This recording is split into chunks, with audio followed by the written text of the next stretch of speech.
So let's talk a little bit about the transition out, because you're all survivors of this tragedy.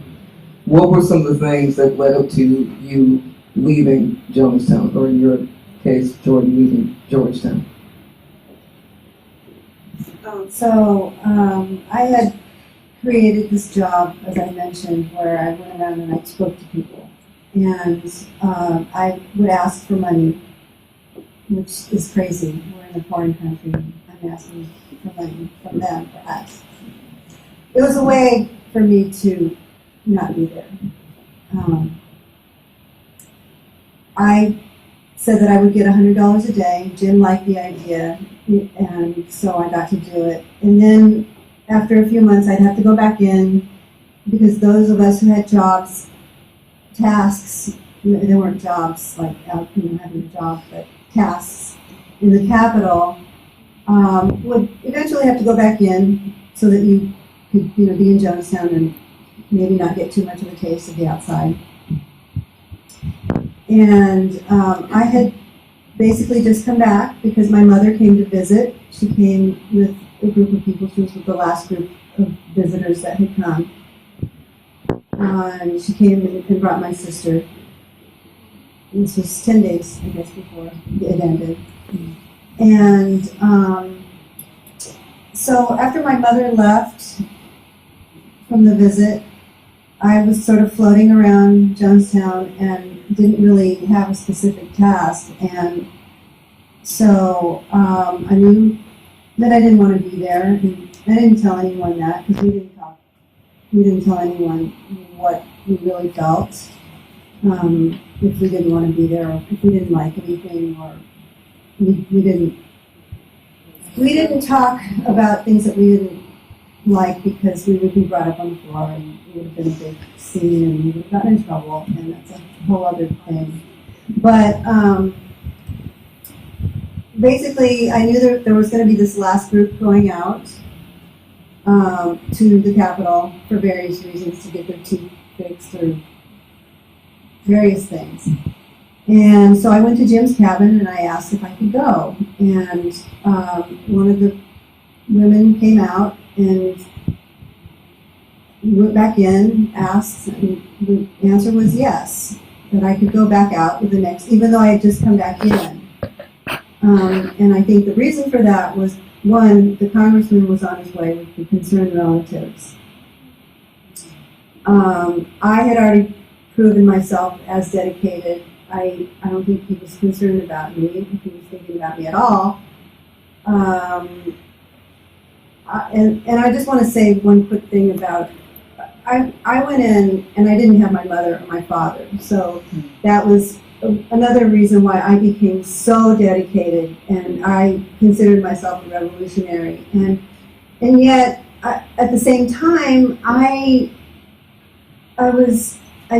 didn't like being there, and yet I was still dedicated. I wouldn't have left. And so I found this way to still be contributing and yet not be there directly. So I went out, and the next day is when it all happened. And so that's how I was scared. So I don't know if any of you saw the CNN documentary Escape from Jonestown. There was a total of 33 of us that actually walked out of Jonestown that morning. So I'd been in Jonestown. Jim came 2 months before I did. I was in Jonestown for 16 months, so it lasted 18 months pretty much as far as when Jim got there.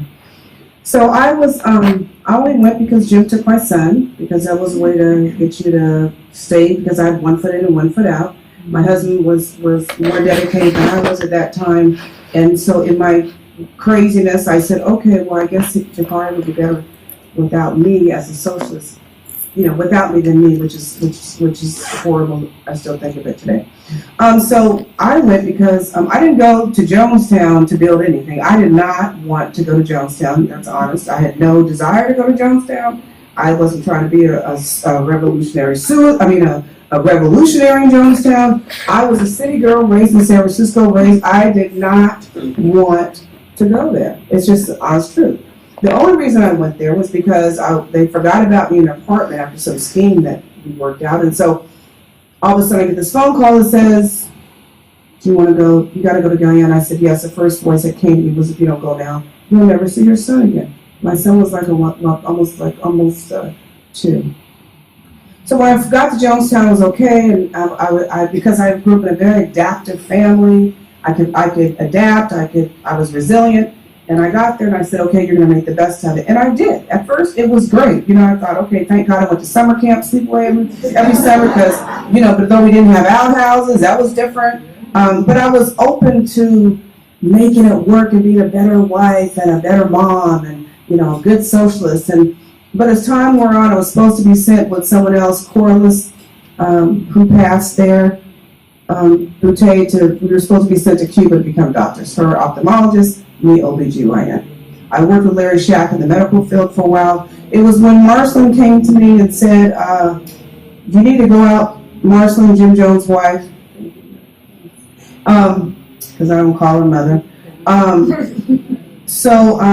She says, she says, you have to go back out in the field a couple days a week. And I said, why? She goes, well, this is one of my school classmates. Pam burns in the sun. So she needs to be inside. And that was my first, I didn't see the color until then. I never saw the color. And I said, well, I burn too. And she's like, you're getting, and I said, okay. So that was the first indication. So I started really looking at things that I didn't see before.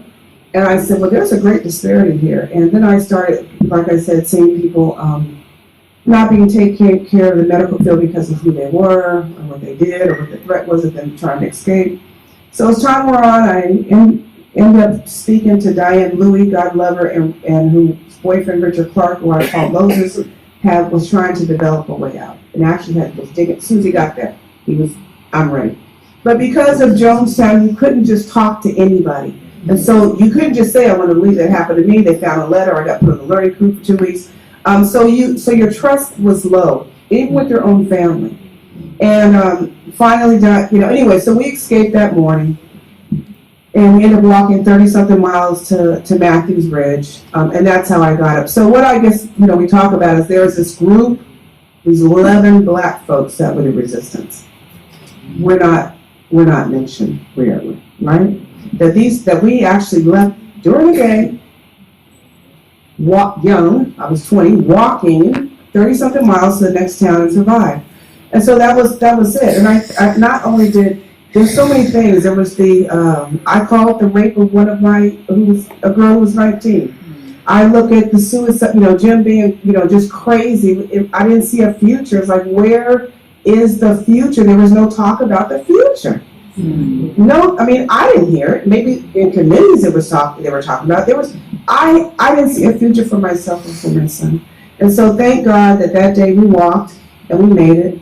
And I'm here to tell the story. But again, I thought it could work in the beginning. But then I saw we were starving. We weren't, some people say, the food was great, this and that. I don't think rice and chicken feet sticking out of soup is good food for me.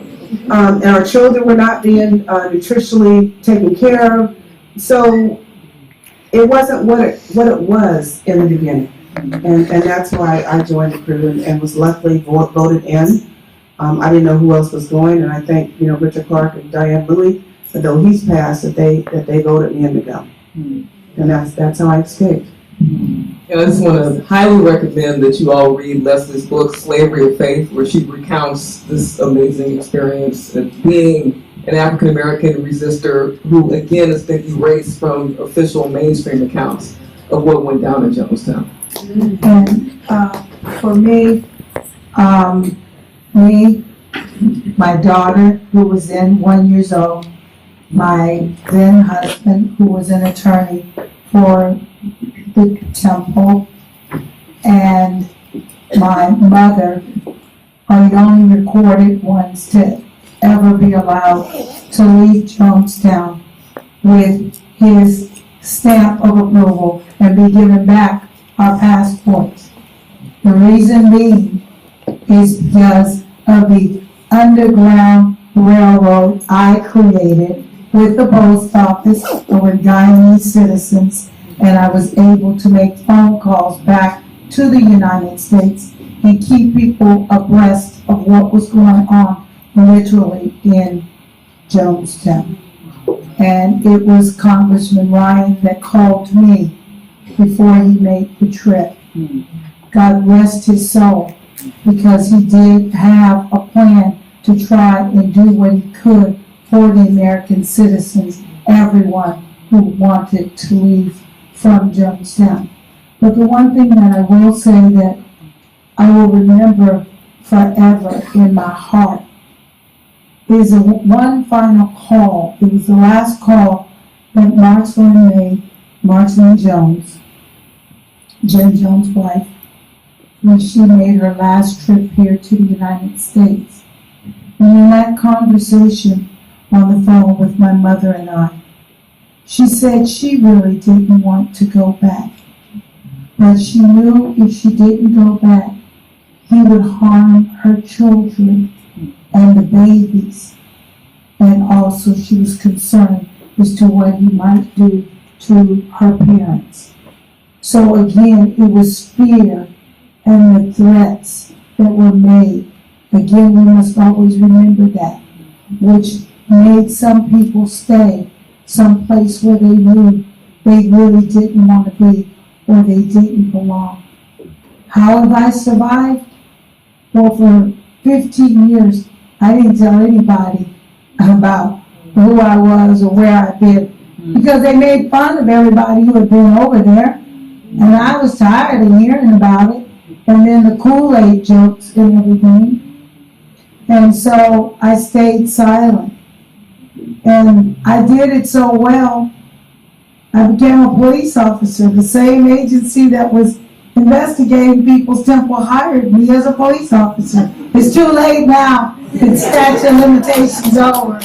So they know now who I am. And I'm here to also say to you that, Leslie, I don't even know if I've told you, but one of the people who you ran through the jungle with, they carried one of their children on their backs. You carried one, and then there were two little girls, the Evans family's daughters, that were with you. One of those daughters had a child, and she is now a San Francisco police officer. And I was able to actually repin her pin back on her and give her a love. And to me, what made us and helped us survive was the resiliency and the fact that we still had family and friends here and people who were still willing to accept us in spite of the mistakes that we had made in life. And I thank everyone for forgiveness. And I ask many of you to forgive me for being a part of this, because each day that I live now, I feel like I live for those 900 people whose faces get dimmer with the years that are not living.